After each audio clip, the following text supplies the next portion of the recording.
بسم اللہ الرحمن الرحیم۔ السلام علیکم۔ محترم ناظرین، آپ نے قیامت اور قرب قیامت کی نشانیوں کے بارے میں تو سن رکھا ہوگا۔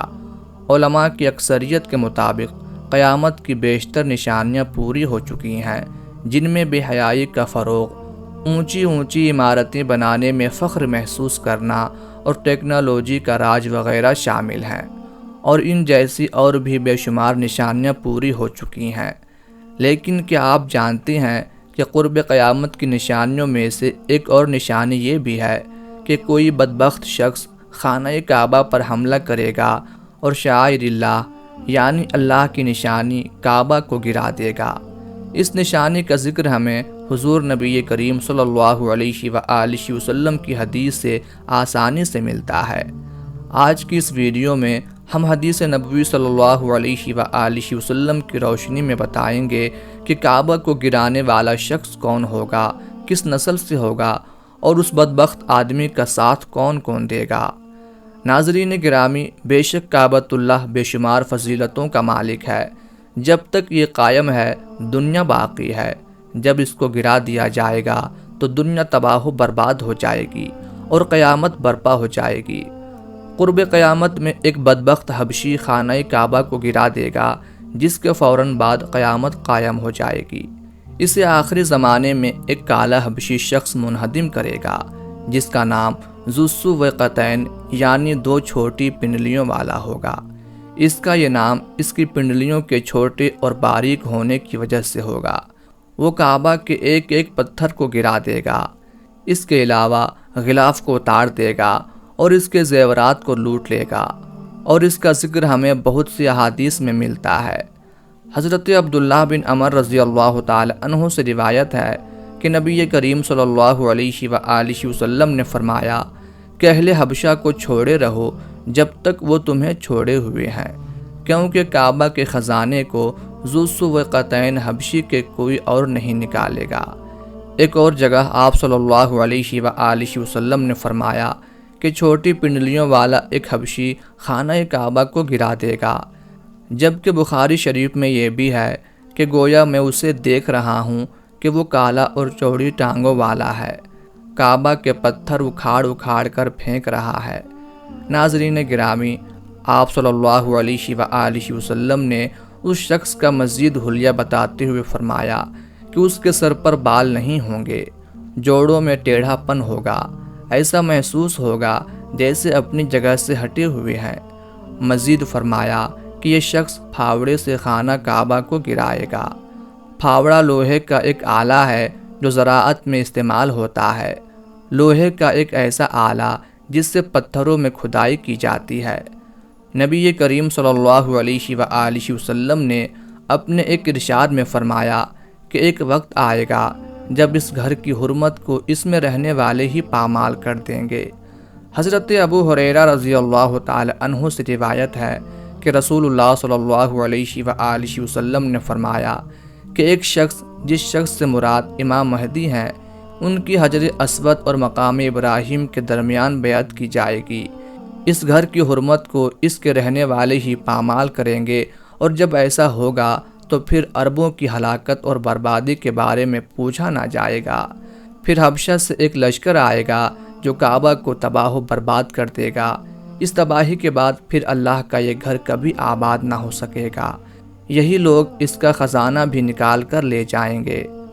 ناظرین گرامی، اس حدیث کو سمجھنے کے لیے ہمیں کچھ تاریخ کے اوراق کو کھنگالنا پڑے گا، کیونکہ اصحاب فیل کے زمانے میں مکہ والے کافر تو تھے مگر بیت اللہ کی تعظیم کرتے تھے اور اس کی حرمت پامال نہیں کرتے تھے۔ اسی لیے اللہ تعالیٰ نے کعبہ کو ابرہہ اور اس کے لشکر سے بچا لیا۔ جہاں تک حبشی کا معاملہ ہے تو وہ کعبہ کو گرانے میں اس وقت کامیاب ہو سکے گا جب مقامی لوگ بھی کعبہ کی حرمت کو پامال کرنا شروع کر دیں گے اور اس کی حرمت کا پاس نہیں کریں گے۔ جب وہ بیت اللہ کی خدمت اور اہتمام سے پہلو تہی کریں گے تو اللہ تعالیٰ ان کی مدد سے ہاتھ کھینچ لے گا۔ یہ احادیث مبارکہ اس بات کی دلیل ہے کہ اللہ تعالیٰ نے اپنے محبوب محمد مصطفیٰ صلی اللہ علیہ وآلہ وسلم کو آنے والے حالات کا علم عطا فرما دیا تھا، اور بے شک ان پر یہ اللہ کی خاص رحمت ہے۔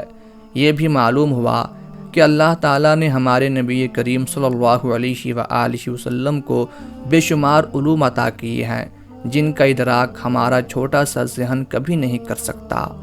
جو زبان مصطفیٰ صلی اللہ علیہ وآلہ وسلم سے ادا ہو گیا وہ ہو کر ہی رہے گا۔ اللہ تعالیٰ فرماتا ہے، اور وہ کوئی بات اپنی خواہش سے نہیں کرتے، وہ تو نہیں مگر وہی جو انہیں کی جاتی ہے۔ یاد رہے کہ اللہ تعالیٰ کے علم کے سمندر کے مقابلے میں نبی کریم صلی اللہ علیہ وآلہ وسلم کا علم ایک قطرہ ہے، مگر یہ قطرہ تمام مخلوق کے لیے ایک سمندر ہے۔ یقیناً ہم نبی کریم صلی اللہ علیہ وآلہ وسلم کے علم کا احاطہ نہیں کر سکتے، تو سوچئے کہ اس خالق کائنات کے علم کی وسعتوں کو کیا جان سکیں گے۔ حضور اکرم صلی اللہ علیہ وآلہ وسلم نے ہمیں پچھلی امتوں کے بیانات کے ساتھ ساتھ آئندہ پیش آنے والے واقعات کا بھی کثرت سے بتایا ہے، اور ان واقعات میں سے بیشتر پورے ہو چکے ہیں۔ حضور نبی کریم صلی اللہ علیہ وآلہ وسلم کی پیدائش سے صرف 55 دن پہلے یمن کا بادشاہ ابرہہ ہاتھیوں کی فوج لے کر کعبہ ڈھانے کے لیے مکہ پر حملہ آور ہوا تھا۔ اس کا سبب یہ تھا کہ ابرہہ نے یمن کے دارالحکومت صنعاء میں ایک بہت ہی شاندار اور عالیشان کنیسہ یعنی عبادت خانہ بنایا، اور یہ کوشش کرنے لگا کہ عرب کے لوگ بجائے خانہ کعبہ کے یمن آ کر اسی کنیسہ کا طواف کریں۔ جب مکہ والوں کو یہ معلوم ہوا تو قبیلہ کنانہ کا ایک شخص غیظ و غضب میں جل بھن کر یمن گیا اور موقع پا کر اس کنیسہ میں قضائے حاجت کی اور اس کو نجاست سے آلودہ کر دیا۔ جب ابرہہ نے یہ واقعہ سنا تو وہ طیش میں آپے سے باہر ہو گیا اور خانہ کعبہ کو ڈھانے کے لیے ہاتھیوں کی فوج لے کر مکہ پر حملہ کر دیا، اور اس کی فوج کے اگلے دستے نے مکہ والوں کے تمام اونٹوں اور دوسرے مویشیوں کو چھین لیا۔ اس میں 200 یا 400 اونٹ حضرت عبد المطلب کے بھی تھے۔ حضرت عبد المطلب کو اس واقعے سے بڑا رنج پہنچا، چنانچہ آپ اس معاملے میں گفتگو کرنے کے لیے اس کے لشکر میں تشریف لے گئے۔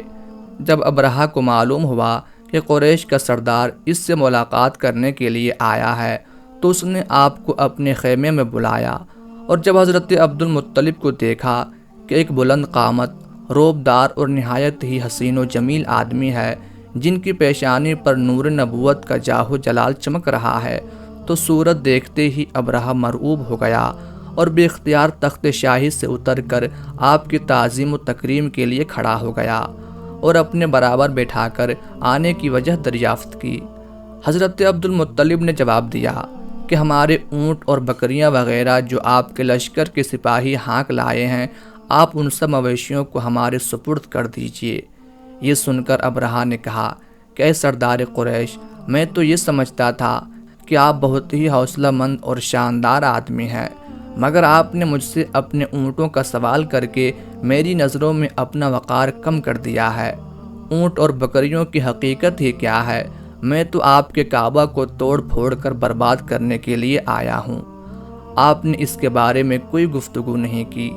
حضرت عبد المطلب نے فرمایا کہ مجھے تو اپنے اونٹوں سے مطلب ہے، کعبہ میرا گھر نہیں ہے بلکہ وہ خدا کا گھر ہے، اور خدا اپنے گھر کو خود بچا لے گا۔ یہ سن کر ابرہہ اپنے فرعونی لہجے میں کہنے لگا کہ اے سردار مکہ سن لیجئے، میں کعبہ ڈھا کر اس کی اینٹ سے اینٹ بجا دوں گا اور روئے زمین سے اس کا نام و نشان مٹ جائے گا، کیونکہ مکہ والوں نے میرے کنیسہ کی بڑی بے حرمتی کی ہے، اس لیے میں اس کا انتقام لینے کے لیے کعبہ کو مسمار کر دینا ضروری سمجھتا ہوں۔ حضرت عبد المطلب نے فرمایا کہ پھر آپ جانیں اور خدا جانے میں آپ سے سفارش کرنے والا کون۔ ناظرین گرامی، اس گفتگو کے بعد ابرہہ نے تمام جانوروں کو واپس کر دینے کا حکم دے دیا، اور عبد المطلب تمام اونٹوں اور بکریوں کو ساتھ لے کر اپنے گھر چلے آئے، اور مکہ والوں سے فرمایا کہ تم لوگ اپنے اپنے مال مویشیوں کو لے کر مکہ سے باہر نکل جاؤ اور پہاڑوں کی چوٹیوں پر چڑھ کر اور دروں میں چھپ کر پناہ لو۔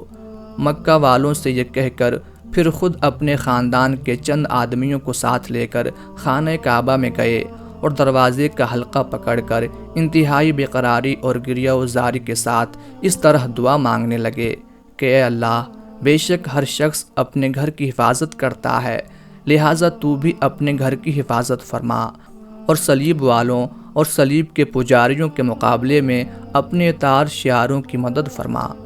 حضرت عبد المطلب نے یہ دعا مانگی اور اپنے خاندان والوں کو ساتھ لے کر پہاڑ کی چوٹی پر چڑھ گئے اور خدا کی قدرت کا جلوہ دیکھنے لگے۔ ابرہہ جب صبح کو کعبہ ڈھانے کے لیے اپنے لشکر جرار اور ہاتھیوں کی قطار کے ساتھ آگے بڑھا اور مقام مغمس پہنچا تو خود اس کا ہاتھی، جس کا نام محمود تھا، ایک دم بیٹھ گیا۔ ہر چند مارا اور بار بار للکارا مگر ہاتھی نہیں اٹھا۔ اسی حال میں قہر الہی ابابیلوں کی شکل میں نمودار ہوا اور ننھے ننھے پرندے جھنڈ کے جھنڈ، جن کی چونچ اور پنجوں میں 3 کنکریاں تھیں، سمندر کی جانب سے حرم کعبہ کی طرف آنے لگے۔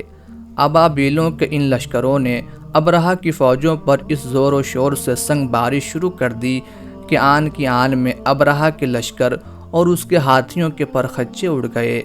اس طرح یہ سب ہلاک و برباد ہو گئے کہ ان کے جسموں کی بوٹیاں ٹکڑے ٹکڑے ہو کر زمین پر بکھر گئیں۔ چنانچہ قرآن مجید کی سورہ فیل میں اللہ تبارک و تعالیٰ نے اس واقعے کا ذکر کرتے ہوئے ارشاد فرمایا کہ اے محبوب، کیا آپ نے نہیں دیکھا کہ آپ کے رب نے ان ہاتھی والوں کا کیا حال کر ڈالا؟ کیا ان کے دعووں کو تباہی میں نہ ڈالا اور ان پر پرندوں کی کنکریاں بھیجیں تاکہ انہیں کنکر کے پتھروں سے ماریں، تو انہیں چبائے ہوئے بھس جیسا بنا ڈالا۔ ناظرین، اس واقعے کے بعد لوگ اس قدر خوفزدہ ہو گئے کہ کوئی شخص بھی بری نظر سے کعبے کی طرف دیکھنے سے بھی کتراتا تھا۔ بے شک اللہ اپنے گھر کی حفاظت کرنے والا ہے اور یقیناً قرب قیامت کے نزدیک کعبہ پر حملہ کرنے والا حبشی اپنا دردناک انجام پائے گا، کیونکہ اللہ بہتر انصاف کرنے والا ہے۔